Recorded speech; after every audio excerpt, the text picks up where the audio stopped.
En esta oportunidad nos vamos a referir a los derechos laborales homogéneos y a un planteamiento nuestro que hemos denominado la Declaración de Situación de Vulneración Laboral. El artículo 18 de la nueva Ley Procesal de Trabajo establece que si una sentencia de la Corte Suprema o del Tribunal Constitucional con autoridad de cosa juzgada determina o reconoce algún derecho de contenido patrimonial, todos los trabajadores que se encuentren en el mismo supuesto no tienen la necesidad de hacer un nuevo proceso laboral para que se les reconozca ese derecho. Simplemente los trabajadores presentarán una demanda de liquidación de derechos individuales, que se tramita en un proceso de ejecución laboral. Quiere decir que con la ley anterior, cuando un trabajador de una empresa, digamos, de 100 trabajadores,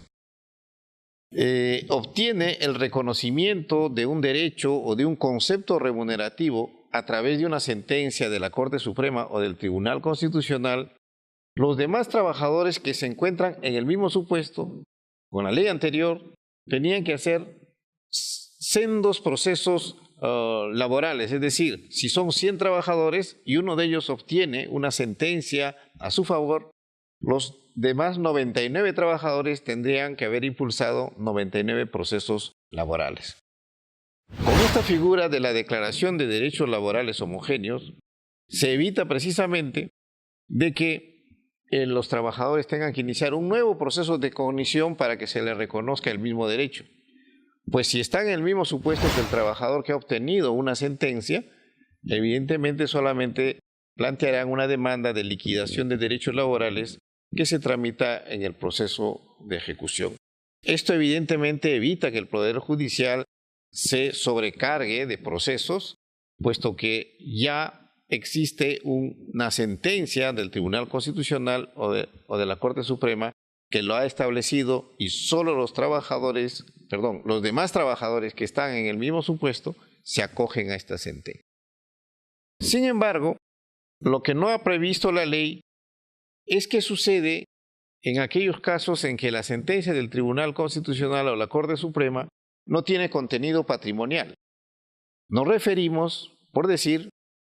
a los casos en los que se declara la desnaturalización de la tercerización, digamos por falta de autonomía empresarial o falta de equipamiento propio. Y entonces si un trabajador obtiene una sentencia, ya sea de la Corte Suprema o del Tribunal Constitucional, en la que se declara la desnaturalización de la tercerización, los demás trabajadores de la empresa de tercerización que están en el mismo supuesto, es decir, que están siendo contratados bajo las mismas condiciones por la misma empresa tercerizadora, tendrían y tienen que hacer, y ahora lo están haciendo en la actualidad, procesos laborales para precisamente se reconozca que ha existido una situación de desnaturalización de la tercerización. Nosotros planteamos que la Corte Suprema o el Tribunal Constitucional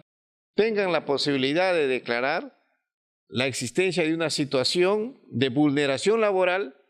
de tal manera que todos aquellos trabajadores que se encuentren en el mismo supuesto puedan solicitar únicamente que se les reconozca la relación laboral con la empresa usuaria, que es la consecuencia de una tercerización fraudulenta.